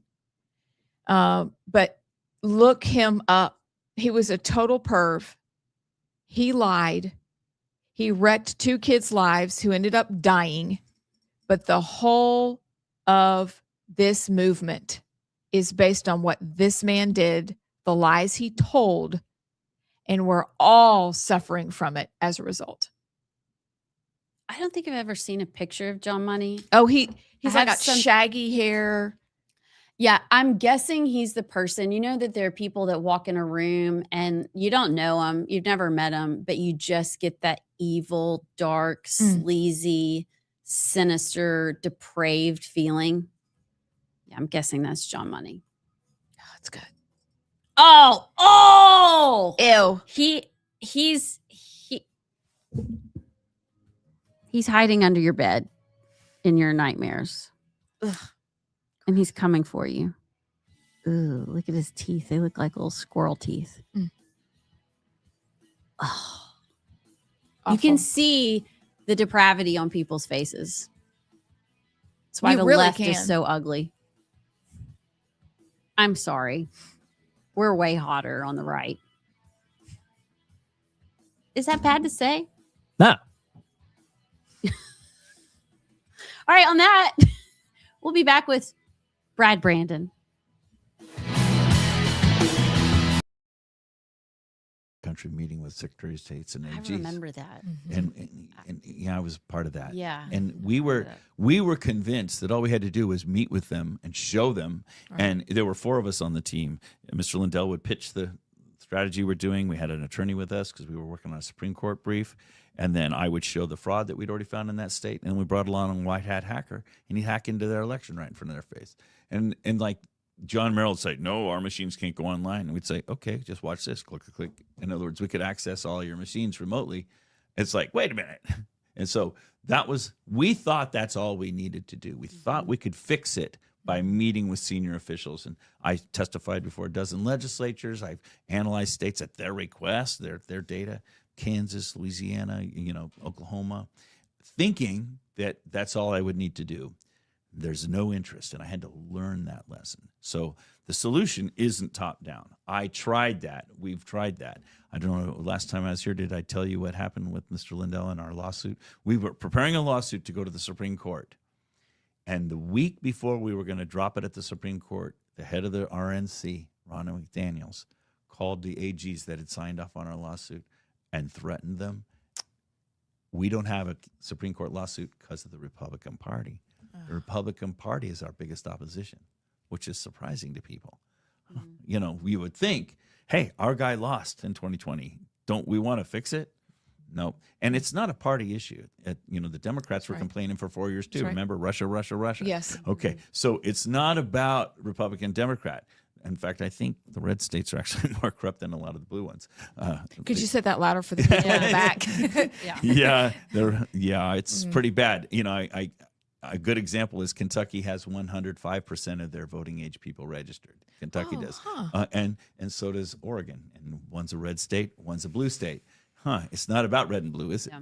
It's about whoever's in control staying in control and keeping the nice credit line so they have wiggle room. I'm going to use that. That's good. That's a good one. It's She's a good one. good. Yeah, she's good like that. So I've tried the top-down Very solution. technical term. I like We're it. fancy here, That's good. Well, there's a sort of there's a technical barrier. We've made our elections so complicated that if you don't come up with simple ways of explaining it, people just don't get it. That's right. And so I love that kind of. Go with wiggle room. Wiggle room is good. They get it. People get wiggle room. They get credit line too. It's like Absolutely. That's a good one. So we tried the top-down solutions. They don't work. So starting in 2022, I started working around the country, county by county, because most places run their election at a county level, thinking all I have to do is get counties to realize what's going on, and then you meet with the commissioners and they agree and they can save money, and so they engage. And we were having some measure of success around the country. We've probably got about 30 counties in the country that have taken back local control of their elections. Shasta County being a great example, Northern California. Huntington Beach, Southern California. Huntington Beach, the city of Huntington Beach. Or next month you're about to hear about San Joaquin County. They're taking it back. So it's like we have these one-off victories around the country. But when you fight one county at a time, whoa, the state doesn't like you. And the state comes after those counties and basically intimidates them into compliance. So I've learned that the right strategy, the solution, is to prepare multiple counties to then stand together at once. And they aren't saying to the state, we're going to break the law together. They're saying to the state, you're out of compliance with state and federal law. In your voter rolls, you're out of compliance with our electronic machines, and you're forcing them on us even though they're out of compliance. It's costing us money and integrity in our elections. So you know what? We're going to tell you, until you get your act together, we're going to run our own elections locally. They act together. And that's what I'm doing right now in Alabama, and it's why I'm here.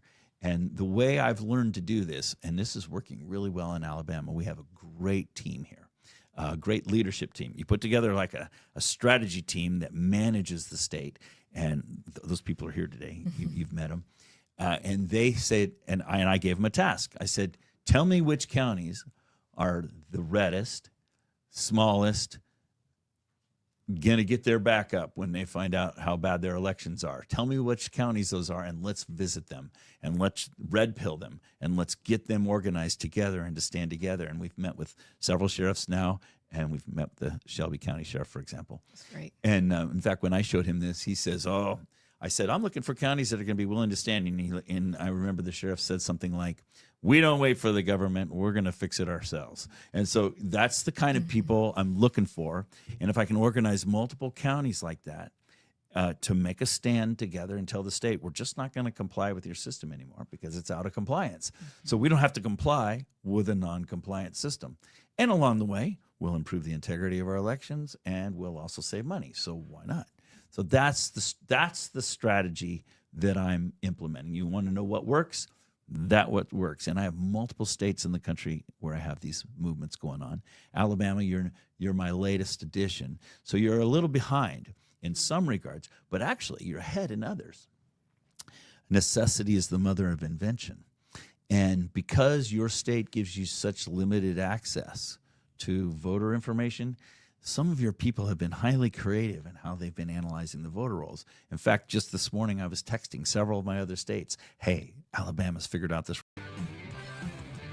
Welcome back to the Right Side. We're so excited for our next guest, not because there's good news to talk about, because horrific things are happening in Nigeria, but because he has wisdom and understanding because of where he works and what he's done with his life. And he made a statement yesterday that we'd like to ask him about from his mission organization called Across Nigeria.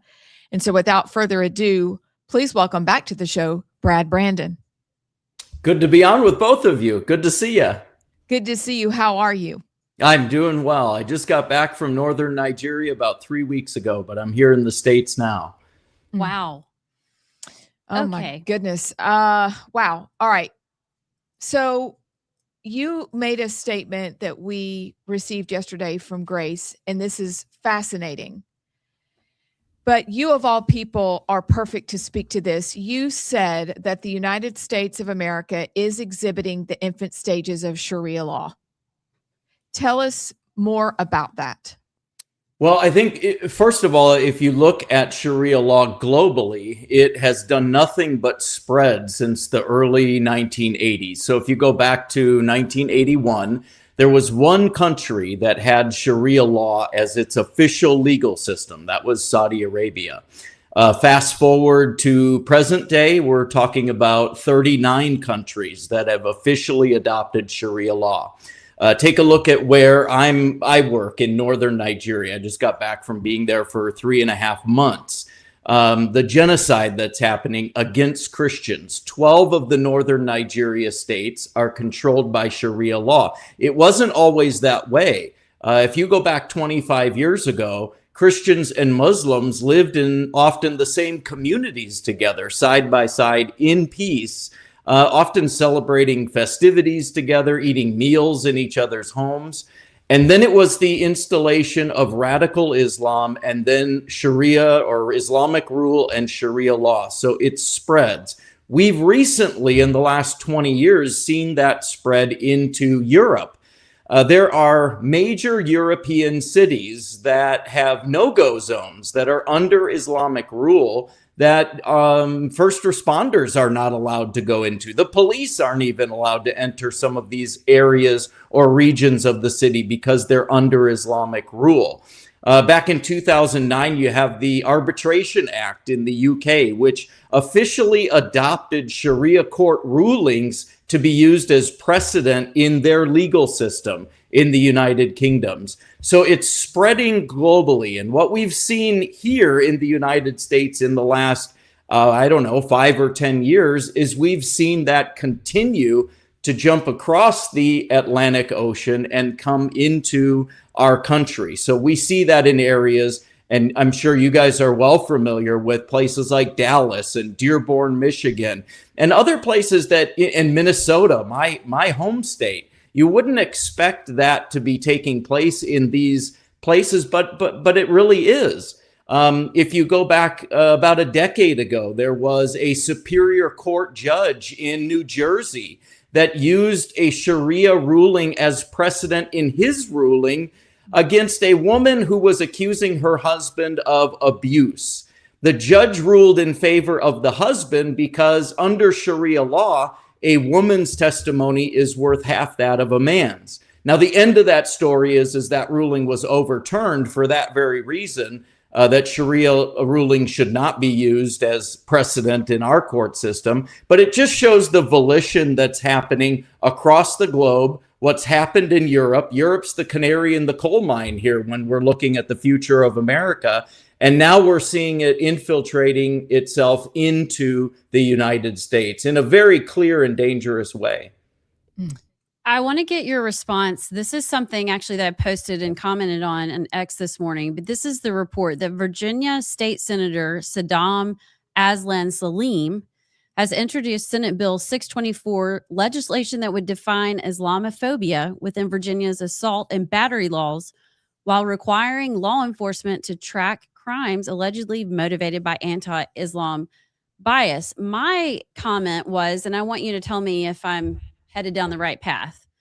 This is how Muslims will destroy America from within without using a single bullet. Become the lawmakers and change the law. Become the judges and uphold the laws. Become the police and enforce the laws. Yeah, you're absolutely right. Yes. So hello, everybody. You don't have to have an epic city or whatever the heck they're calling it now. They are running for city council. They are running their congressmen and women, and they will in number. And you look at, gosh, Minnesota, especially, it's got to be so hard for you to watch that. But once they're in those positions, they can do whatever they want. So yeah, look at Mamdani in New York City, the largest city in the United States, is now run by, I would consider him a radical Muslim. I mean, there's just no other way to describe it. But one thing that we have to understand, and I see this working in northern Nigeria, which is right now the most dangerous place to be a Christian. There's 70,000 Christians have been killed since 2009. 18,000 churches have been destroyed, 3.5 million Christians in refugee camps because their homes and villages have been destroyed. Just about 6 weeks ago, I was called to one of our villages that was under attack. When I got there, we found 14 of our people massacred. We got called to another village. Well, we buried them in a mass grave first. We got called to another village, and 10 more of our people were massacred. An hour after I left, that same village was attacked again. So when you look at places even like northern Nigeria, radical Islam is not satisfied to assimilate. Never do we see them assimilating to the culture in which they infiltrate. They wish to dominate. It's been that way around the globe, Middle East, parts of Africa now, which have traditionally been Christian, are now Muslim, Europe, and now the United States. They don't want to assimilate. They want to dominate. That's their goal. So let me just ask it this way. For people who say, well, that's over there. I mean, we talk about Islam a lot on our show, almost every day, because we find that people just don't know. So what is your word to people to get them to wake up, to understand that, yes, it is happening in Nigeria, but if we don't take steps here, it is going to continue, because now you've got to go and stop Dearborn. You've got to go stop Sharia. I mean, Epic City. There's so much that we've got to do to stop the bleeding there. But how else do we prevent it from spreading? Yeah, it's much easier to prevent it than it is to get rid of it. And I always go back to what Martin Luther King Jr. said. He said a threat to justice anywhere is a threat to justice everywhere. And so I think a lot of Americans have this sort of bubble mentality where we think, oh, we're here in our little bubble and everything else is out there. That's not the way the real world works. If you look at the infiltration of totalitarian regimes and ideologies, they are actionably looking to infiltrate the United States. We see that with communism now. We see that with socialism. We're starting to see that with radical Islam. All of these totalitarian ideologies are not happy that the United States has the liberty and the freedoms that they have. They want to take that over and rid the entire world of those freedoms so that they can have dominance and control. And I think that's the message that Martin Luther King Jr. said. Is it a threat to justice in northern Nigeria is a threat to justice everywhere. And I even go back to William Blackstone, who wrote many of the writings on natural law.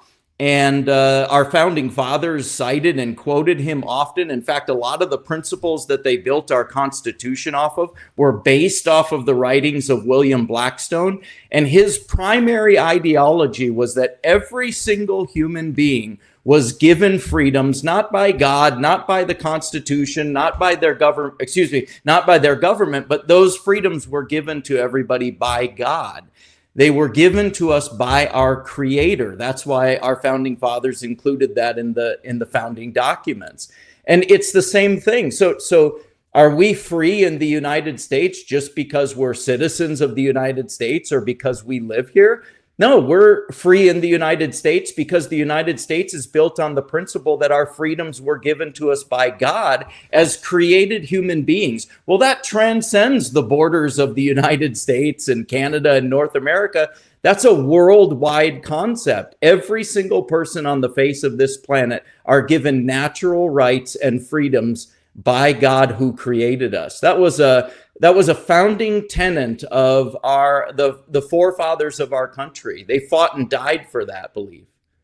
And it's almost like you knew where I was going, because I have had conversations with Alabama leaders, both on the federal and state level. And the First Amendment, like our greatest strength as a country, what makes us so great and so different, is what ultimately might be our demise, because even these people will say, yes, this is a problem, but what can we do? We have the First Amendment. They're a religion. They can be a part. They can have a seat at the table. I mean, there's not really much. How do we handle the First Amendment practically? Like, what do we do? Because to me, they're not a religion. They're a death cult, and they need to be labeled as one, or a terrorist organization. When you say, if you don't adhere to my rules, if you don't follow my law, we're going to kill you, which is the end result. That's not a religion. But nobody seems to want to tackle the laws that we have to protect good, law-abiding citizens, but give people like this ammunition to destroy our country. Yeah, I think that's really the difference between anarchy and liberty. Liberty is not everybody being able to do whatever they want. Liberty is the freedom that we have within a construct. And I think the underlying basis for what our founding fathers taught and wrote about was that we have the liberty to do as we please, to pursue happiness, to pursue all of these things, life, liberty, and the pursuit of happiness, so long as we're not infringing on the rights of other people. And I think that's the principle that we need to remember, that goes to exactly what you're talking about. When you look at communism and socialism and even radical Islam, they don't have that tenet. They want to be able to do whatever they want to do and squelch and suppress anyone else from speaking their mind or speaking out or voicing their opinion. They want to silence those and marginalize anybody who disagrees with them. But I mean, I just go back to, we have freedom and liberty, the freedom to pursue our own happiness, to pursue life, to pursue liberty, as long as it doesn't infringe upon the rights of other people. So then would you also, because I love the way you put it, anarchy, it's liberty, like what a great picture. I've not heard that word used. But as we are furthering those conversations with people who ask us, what do we also need to talk about the immigration aspect of this? I mean, is that a fair place to go? I think we need to talk about it louder and more than we ever have before. It's our voices that give us power. If you look at any totalitarian movement or ideology, what's the one thing that they want to do? They always want to silence the voice of the opposition. Why? It's because they know that voices have power. And when we stand up and start talking truth and speaking truth into people's lives and speaking truth into society, those aren't just words. Those are eternal truths. Those are spiritual, that's spiritual ammunition that we're speaking into preserve our country. There's real power behind that. So I believe that conservatives and Christians, or whatever, whatever angle you're coming at it from, we need to be louder and we need to be more vocal in our opinions, whether that's social media. every single one of us now have an audience because of social media. I mean, some of us have a bigger audience and sphere than others people, but even if you have 100 followers on social media, post it, talk about it, speak about it, talk about this in church, talk about this in your Bible studies, talk about this to your neighbors. These are real actionable things that people can do that make a huge difference when we just speak truth. The legislature, Congress, who is the congressman that wants to take away all the funding to Nigeria? Yeah. It wasn't Jim It's Banks. not He has a Jim. good bill, but Somebody else does. that directly affects you. You know, I guess they have kind of sanctioned or pulled funding away down to 50%. Like, okay, you need to stop killing Christians. We're going to take 50% of your funding away. Oh, you're continuing to go. So now you're not going to get any funding. How does that affect you? What do you think about that? Will that be effective? Well, I think to some degree it depends on what kind of funding they're looking at pulling. I think what the funding that's targeted in that legislation is more governmental aid. And I think that's going to be very effective because that will be used as a fulcrum of leverage to be able to get the Nigerian government to start paying attention to this. You have to understand the Nigerian government's been ignoring this for the last 15 years. This genocide has been happening. Even the UN estimates that going back to 2002, there's been 350,000 people that have been killed indirectly because of the instability. So you're talking about huge numbers of loss of life here. And the Nigerian government has had a really bad habit of ignoring it. And I think even some people are accusing them of being complicit. And I think there's some evidence for that. Last December, we uncovered that the Nigerian government had paid a public relations firm in Washington, D.C., $9 million to lobby members of Congress and the White House and convince them that there was not a genocide of Christians going on. I looked into that to figure out why would they spend $9 million to try to clean up their image? Well, the year before that, in 2024, they lost $547 billion in foreign investors, meaning that foreign investors pulled $547 billion out of their country because of the instability. So what they're trying to do is clean up their global image so they can get those foreign investors back. The United States government has to do something to leverage the Nigerian government and wake them up to end this genocide against Christians. Christians are 5 times more likely to be killed in northern Nigeria than any other group. If you look at 2025, all the Christians that were killed in the entire world, 72% of them were killed in northern Nigeria, about a 300-mile radius from our field office in northern Nigeria. So it's a huge problem. And you have, I mean, I'm thinking we just did an interview with Jason Bartlett, who you may know. He's a South African that actually lives here in Alabama now, but watching what's going on in South Africa, Syria, it's not just Nigeria. It seems to be a growing problem. I guess this side of a fallen world, this side of heaven, it's to be expected, but it doesn't mean you sit by and don't do anything or speak out. That's right. Yeah, absolutely. Nigeria is the largest country in Africa, and as goes Nigeria, so goes Africa. And we see that happening. I mean, radical Islam is moving further and further south in Nigeria. It's gaining ground. We see that spreading to the Congo. We see that spreading to Cameroon, Chad, Niger. We see problems in Sudan and other parts of the world that we historically have not really seen these kind of problems. But because Nigeria is struggling with this issue, it's starting to spread beyond. And I'm telling you, if radical Islam takes over Africa, that's going to be a huge problem for the United States. Can't imagine.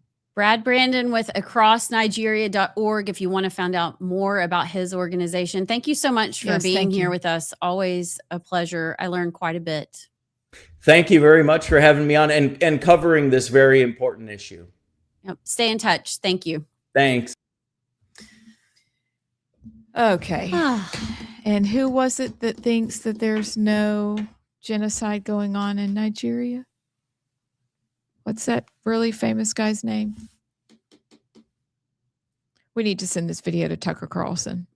Oh, who has lost his way. I forgot about that. yeah. As soon as he gave up the bow tie, he just lost it. I'm like you. I learn every time he comes on. Bring it back. But if we don't stop it now, we will face the same thing. And in one of Brad's Daily Caller articles, he talks about a society that has the luxury of disagreement, which I think is such a great phrase. That's who we are. We have the luxury of disagreement. Meanwhile, Nigerian Christians are fighting to live. And why are they fighting to live? Why are they fighting to survive? Because of radical Islam. We've got to take this seriously. And I appreciate his appearance on our show and the work that he's doing. It's incredible. So do we want to finish with a Muslim minute or I don't know. something else? I really want to talk about explosive diarrhea Oh, or okay. a Senate fart. Explosive diarrhea. I don't have an update. I don't know if I can take any more Muslim That was like a tranny. Muslim 15 minutes. That was a Muslim 15 minutes. And then Yeah. we had John Money. Like, I feel like I want to do something So about let's do farts. something lighter. You wanna Explosive diarrhea. I don't know. Are there any good stories out there? We really didn't plan for this moment. Oh, well, I mean, something that's trending that we have talked about, but today's the day that Trump's addressing the nation tonight. Oh, that's exciting. It's going to Yeah. be terrible because the foreign countries took over our elections, but yay. So, So happy. leading report on X tweeted an hour ago. This is per Paul Sperry, who's a senior reporter at Real Clear Investigations. President Trump allegedly plans to announce his primetime address bombshell evidence that China interfered in the 2020 election to help Joe Biden win, and disclose that there are over 100,000 non-citizens, including illegal aliens, on voter rolls. Over 100,000. That's it. Mhm. Oh, that's just the beginning. 100,000 in Wow. the South. I also saw, I don't know if it was the same reporter or not, but that along those lines, Trump is going to unveil that the CIA intentionally withheld evidence from him to prove this. Yes. So, What?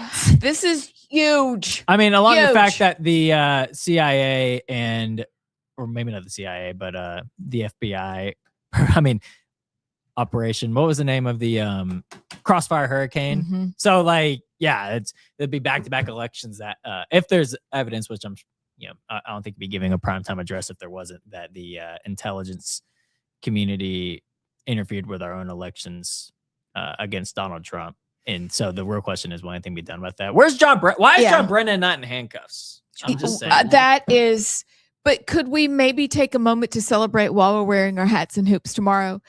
To at least just check. We said this. Where's our whiteboard? We do. Right We there. need to start writing this down Do you want me to give it to you? in a minute, but just Yeah, stick with us. afterwards, we're Okay. gonna put it up somewhere. I- We're it's like we have ESPN. It is. I say that to my kids, and they're like, "It's not funny," and I'm like, "It's hilarious." But you know what ESPN is considered these days? Which, by the way, the ESPYs were last night. Did anybody watch that? I had no idea. The ESPYs were last night, and the Savannah Bananas opened up doing I some love musical the Savannah dance. Bananas. But it was kind of odd because it was like a Chippendales. Oh my word! Seriously? I mean, no, they weren't stripping, but I'm just saying, like, the Savannah Bananas are funny on a baseball field, but they did like this opening number, and you're like, wait, this is weird. That is weird. I have something funny to cheer up the end of the show. Have y'all seen the video of the Savannah Bananas player face planting while trying to do a backflip on TV? No, Oh. no. Say it. Show it. I gotta go find it. Well, while you're finding the Savannah banana, I do have one happy thing that Trump did yesterday. Yeah, and that was I don't even know what we were talking about before. I'm sorry. No, it's fine Okay, because we keep want to going. see the Savannah bananas, but just another happy thing because we need them because we're still waiting for people to be in handcuffs. Is I wrote down that Trump is getting the illegal alien drivers who are killing people. And they're saying that if you're a military veteran and you operated heavy equipment in your tours of duty, we want you as truck drivers. We want to put vets in the driver's seat.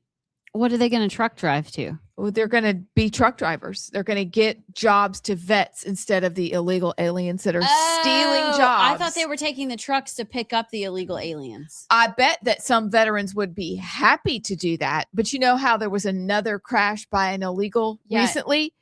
So that was one of his new initiatives from yesterday. And I was like, I shift that. That's a happy thing, even though we're waiting on Kash Patel not to be a dweeb. And we're also waiting on handcuffs and for Fauci to be on trial. But no, I like we can wish. We can hope. That is putting your noggin to use. Mm-hmm. It's good. You got it? Are you laughing at it? JP, you got to show it. Oh, Jesus.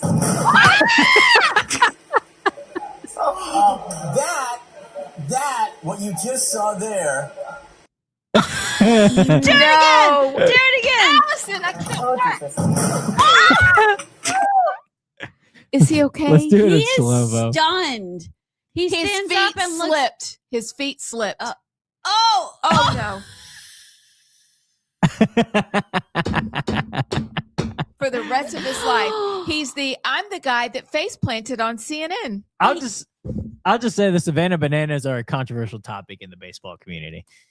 Are they really? They're not welcomed well. Are they okay? Are they basically the farm teams? It's like how live golf is viewed in the golf community. Okay. It's a circus. Because are these people who couldn't make it, or are they good? They're actually and also really they like good. to dance. You can't be a Savannah Bananas player without actually having to be good at baseball. I mean, they're not elite. There's a reason they're not in the MLB.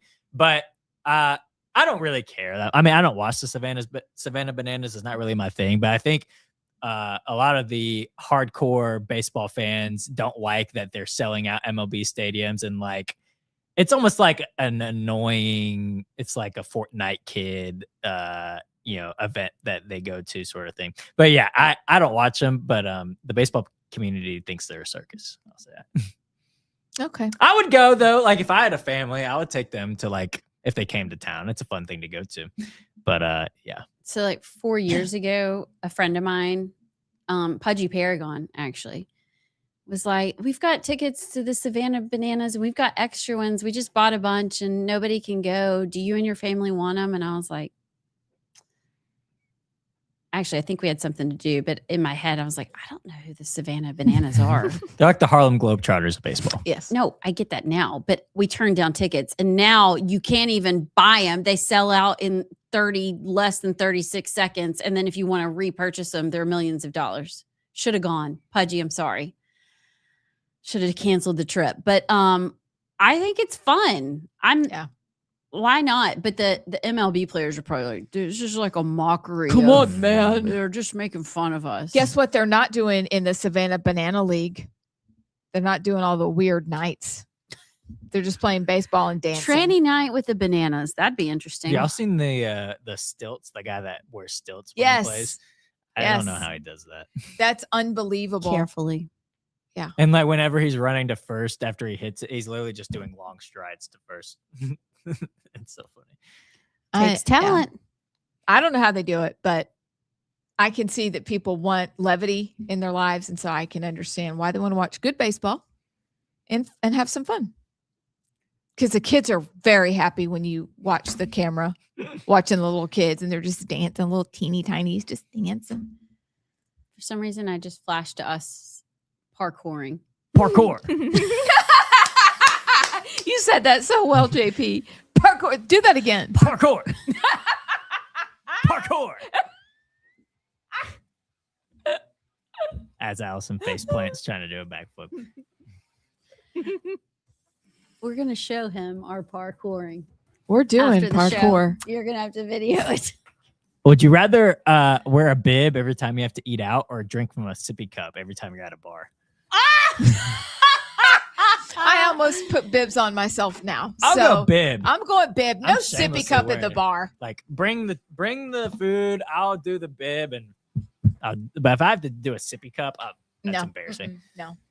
I'm going sippy cup, even though I need a bib. You want to drink a French 75 from a sippy cup? I don't care. It tastes the same. It's good. Okay, tomorrow we have the Bussy Brief with hoops and hats and general mayhem. It's Friday. I might wear a sweatshirt too or something. Can we do casual? Hey, wear your sweatpants that have candle wax on them. Yeah, you're comfortable. You're seen. We don't judge. Let's do it and live on the edge. Y'all have a good night. We'll see you tomorrow on the right side.